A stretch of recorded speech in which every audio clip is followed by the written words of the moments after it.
Well, the UK government, led by Rishi Sunak, has announced 100 new drilling licenses for oil and gas in the North Sea as the UK aims to max out opportunities in the region. The decision has become politically divisive as the Labour claims that the Sunak government is backtracking on its green commitments, and the UK Prime Minister is insisting that Labour's plan for a moratorium on new explorations makes absolutely no sense.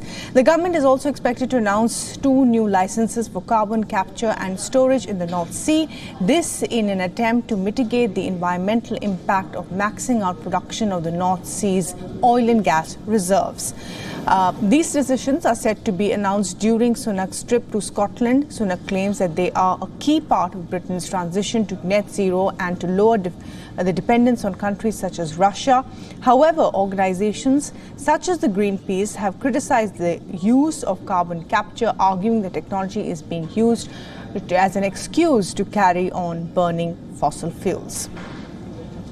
That we're living through a time at the moment where inflation is high. That's having an impact on household and families' bills. And I don't want to do anything to add to that. I want to make it easier. So yes, we're going to make progress towards net zero, but we're going to do that in a proportionate and pragmatic way that doesn't unnecessarily give people more hassle and more costs in their life. That's what I'm not interested and prepared to do. But we are making progress towards net zero. Our track record on this is better than the vast majority of other countries that we're compared to. So people should be proud of that, but also should be reassured that what I'm not going to do is unnecessarily add costs to their families' bills.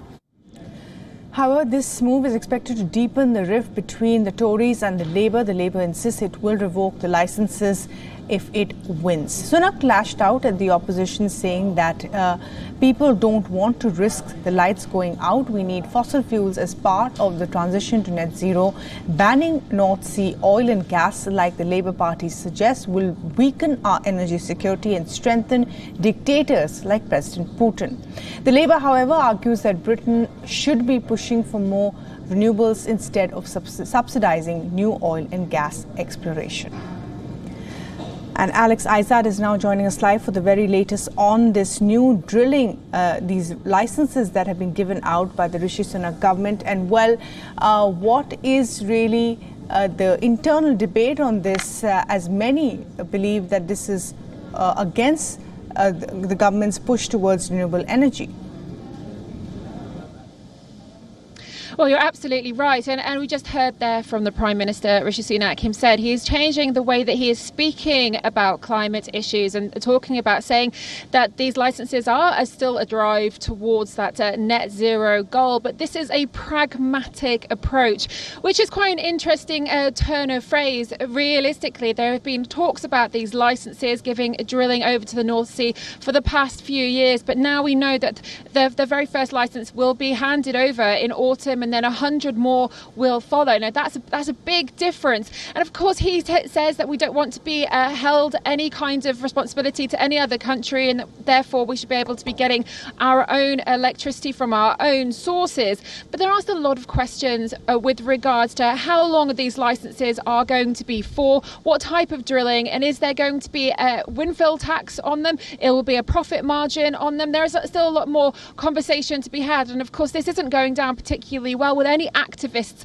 or labourers, as you mentioned. They're saying this is particularly short-sighted, giving these licences if they don't have these end dates, and that is a real concern for the future. We're still using fossil fuels to potentially look towards our sustainable future, but right now we need to figure out a way of getting to that net zero, and it doesn't seem to be drilling, doesn't seem to be the only option. Of course, the government has been talking about changing their carbon plans and ensuring that it's going to be carbon neutral. Even Rishi Sunak said himself that importing gas and oil into the UK, well, that takes a lot of emissions through boats and other forms of transport. So this will also reduce those emissions as well. But he does have an upward battle. There are a lot of protesters, especially Stop Oil. We've seen a number of times, we've gone and spoken to them as well on the streets, that are really saying that if we keep pushing for these oil and drilling licenses as well, then we are just ruining the planet. But Rishi Sunak does not believe that that's the case. He says that this is not the long-term solution. He's also going to be putting 20 million British pounds into looking for more sustainable options. Right, Alex. Thanks very much indeed for joining us with the very latest there on Rishi Sunak government's controversial decision there to allow 100 new licenses for drilling.